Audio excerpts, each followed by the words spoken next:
반갑습니다. 락터 이재준입니다. 며칠 전이죠. 저한테 아기를 놓고 가신 산모분이, 눈이 벌겋게 충혈이 돼서 제 방을 들어오신 경우가 있습니다. 그래서 제가 이제, 느낌은 왔는데, 제가 이제 차근차근 물어보니까 어떤 표현을 하시냐면, 아기를 놓고 난 다음에 하루도 행복했던 적이 없었다. 그리고 아기를 보기도 싫었다. 그분이 이제 쌍둥이를 놓고 하셨는데, 저한테. 그래서 내가 다른 마음을 먹을까봐 겁이 났다. 그리고 아빠는 뭐 당연히 쳐다보긴 싫었고, 그것 때문에 이제 뭐 내 자신이 너무나 힘들고 부끄러웠다. 왜냐하면 자기가 10달 동안 고생해서 아기를 놓았는데, 갑자기 아기가 보기 싫어지신 거예요. 그래서 이런 증상이 딱 산후 우울증이죠.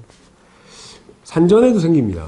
산후 우울증이 사실은 그렇게 빈도가 많이 뭐 10%, 20% 높지는 않지만, 대개의 경우 산모분들이 스스로 마음을 삭히죠. 그러니까 뭔가 이런 안 좋은 기분이 든다 하더라도 그 기분을 억누르고 이제 아기를 막 보고, 그 다음에 뭐 어쨌든 간에 자기 일이니까 이렇게 생각하고, 밤에 잠도 못 자고 뭐 피곤하면서도 계속 아기를 돌보고 하는 일이 반복이 되죠. 그러다 보면 이제 어느 순간에 감정이 폭발하게 되죠. 그 폭발이 남편한테 향할 수도 있고, 아니면 자기 스스로한테 향해서 좀 극단적인 선택을 하시는 분들도 드물지만 있습니다. 그래서 그분한테 제가 이제 여러 가지를 물어보고, 이제 보통 우리가 이런 경우에는 어떻게 처방을 하냐면은 검사를 우선 하죠. 산후우울증, 산전우울증이 있다 그러면 뭐 보통은 이제 정신과를 가야 되느냐 이렇게 보통 이야기를 하는데, 그렇진 않고 산부인과에 이제 오셔서 담당 선생님하고 상의를 하시면은, 우리가 제일 많이 이제 사용하는 척도가 에딘버러 산후우울 척도라는 게 있습니다. 이게 뭐냐면 항목이 이렇게 쭉 있는데, 이 항목을 이제 측정을 하는 거죠. 예를 들어서 제가 이야기를 해드릴게요. 뭐 항목이 총 10가지가 있습니다. 10가지 중에 제가 뭐 8번 항목을 제가 한번 읽어볼까요?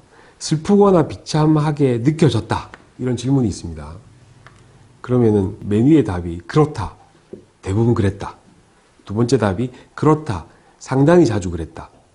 세 번째가 썩 자주 그렇지는 않았다. 그리고 마지막 답이 아니다.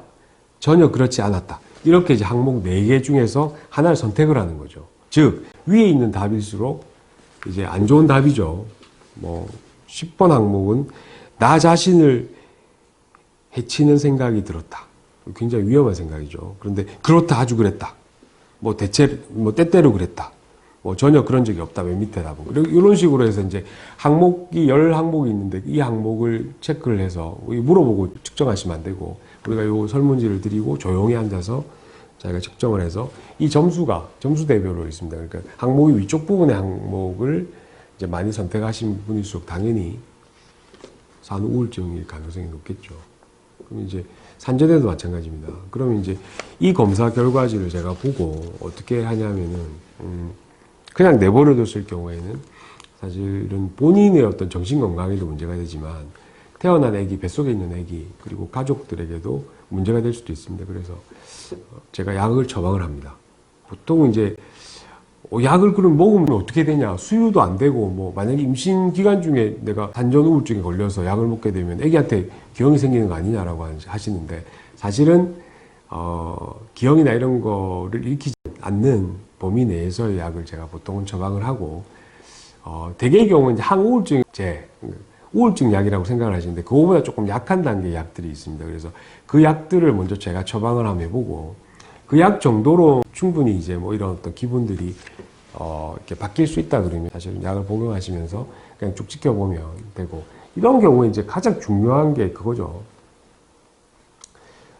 남편이 이해인데, 남편은 이해를 잘 못하시죠. 왜 이해를 못하시냐면, 뭐 애기 놓고 애기 예쁘고, 뭐 또는 뱃속에서 뭐 있을 때 내가 뭐 먹고 싶은 거 다 사주고, 뭐 내가 하고 싶은 대로 다 하라 하고 내가 잘 보조를 했는데 왜 당신이 기분이 나쁘냐, 이렇게 이제 보통 이제 아빠들이 보통 이야기를 하시죠.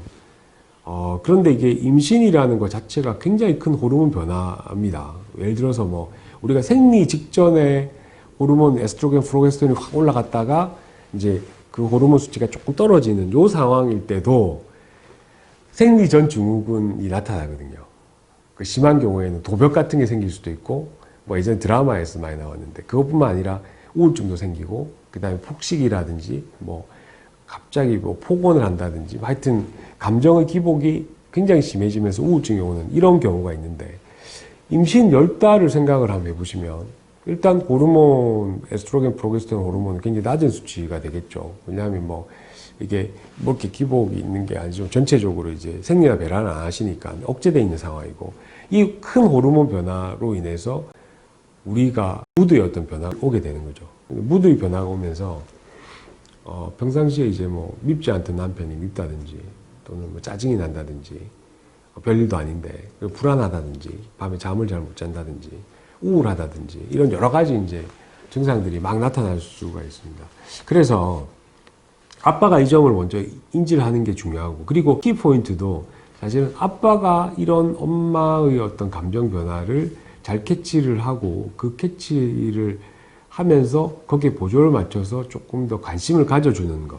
그리고 태어난 아기가 있을 때 산모가 불안해하는 그런 마음, 그리고 잠 못 자고 힘든 그런 마음들을 옆에서 조금 도와줄 수 있는 그런 아빠의 어떤 자세, 또는 배려, 관심, 이런 것들이 사실은 산전산후 우울증의 치료에 상당 부분 도움이 많이 됩니다. 그래서 아빠의 어떤 관심이 첫 번째 제일 중요한 것 같고, 그 다음에 이제 그런 상황인데도 불구하고 많이 힘들다라고 하시면 사실 병원에 오셔서 제가 지금 말씀드렸던 이런 우울증 척도 이런 것들을 검사를 해서 이제 필요하다면 담당 선생님과 상의한 이후에 약을 처방을 받으시는 게 오히려 약을 먹지 않고 억지로 버티시는 것보다 아기나 본인의 건강을 위해서 더 좋을 수도 있습니다. 오늘은 산전산후 우울증에 대해서 간단히 말씀드렸습니다. 감사합니다. 닥터 의학사전을 구독하시고 또 좋아해 주신 여러분들 너무 감사를 드립니다. 여러분들이 구독과 좋아요는 우리 동영상 제작에 굉장히 큰 힘이 되고, 그리고 앞으로도 많은 관심 부탁드립니다. 고맙습니다.